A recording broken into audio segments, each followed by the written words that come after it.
Μία σημαντική δράση εξελίχθηκε στην πόλη της Καλαμάτας με την υποστήριξη αθλητών υψηλών επιδόσεων παιδικής και εφηβικής ηλικίας. Πάμε, τώρα τρέχουμε.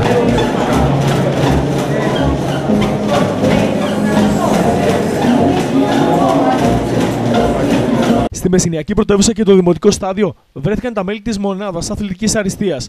Η μονάδα αυτή είναι ένα πρότυπο κέντρο υψηλού αθλητισμού και ανήκει στη Διεθνή Ένωση Κέντρων Υψηλού Αθλητισμού. Λειτουργεί κάτω από την επιστημονική επίβλεψη της πρώτης ορθοπαιδικής κλινικής της Ιατρικής Σχολής του Εθνικού και Καποδιστριακού Πανεπιστημίου Αθηνών.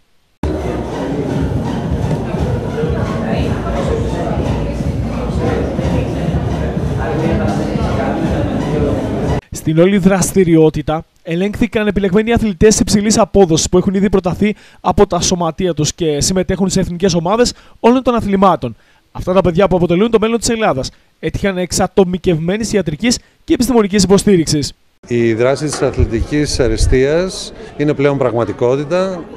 Στους χώρους του Δημοτικού Σταδίου της Καλαμάτας, τα παιδιά μας, τα νιάτα, τα ταλαντούχα παιδιά της Μεσσηνίας εξετάζονται, θα τους προσφερθεί εξατομικευμένα οποιαδήποτε βοήθεια για να μπορούν να βελτιώσουν τις επιδόσεις τους, να τους βοηθήσουν να κατακτήσουν το όνειρο το δικό τους, αλλά και εμείς να χαρούμε με τις επιτυχίες της σημαίας μας στα ψηλότερα βάθρα, όπου εκεί αξίζει να είναι πάντα. Για τη δράση αυτή που έτρεξε στην πόλη της Καλαμάτας σημαντική ήταν η συμβολή του επίκουρου καθηγητή παθολογίας και γενικού γραμματέα του Ιδρύματος Ερευνών του Πανελληνίου Ιατρικού Συλλόγου Παναγιώτη Χαλβατσιώτη.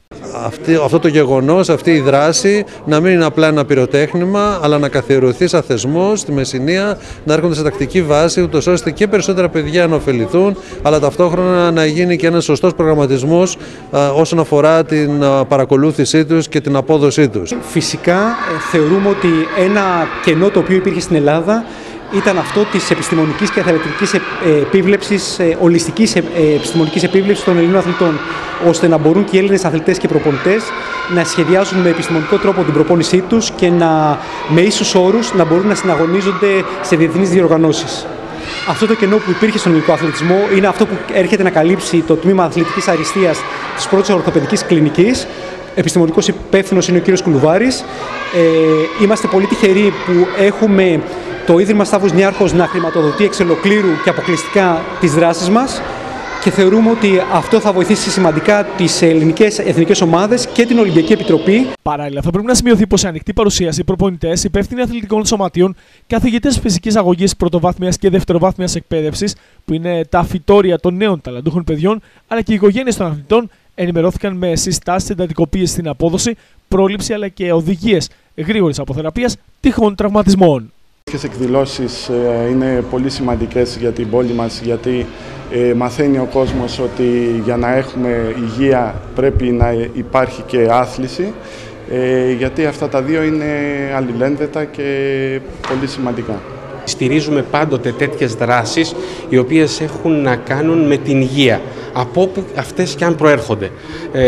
Η πρωτοβουλία της ομάδας που έρχεται και να μας μιλήσει για τον αθλητισμό υψηλού επίπεδου είναι αξιέπαινη και δείχνει ότι η Καλαμάτα στην ουσία οδηγεί τις εξελίξεις και στον αθλητισμό και στον ιατρικό τομέα. Και βέβαια να προσπαθήσουμε όλοι μαζί να ξεκινήσουμε τη σημερινή μέρα σαν μία μέρα που έχει μέλλον και όχι μόνο παρόν. Δηλαδή να μπορέσουμε να έχουμε όσο δυνατόν πιο συχνή την παρουσία των ειδικών αυτών και άλλων αντίστοιχων ομάδων, ούτως ώστε να γίνει η Καλαμάτα μαζί με τις υποδομές που πρέπει βέβαια να βελτιωθούν και να αργονωθούν, ένα σύγχρονο κέντρο αθλητικού τουρισμού, γιατί το χρειάζεται, γιατί το έχει ανάγκη πρώτα-πρώτα ο Μεσσήνιος αθλητής και κατά δεύτερον λόγο το έχει ανάγκη και η χώρα στα πλαίσια της ανάπτυξης, της πολυπόθητης αυτής ανάπτυξης.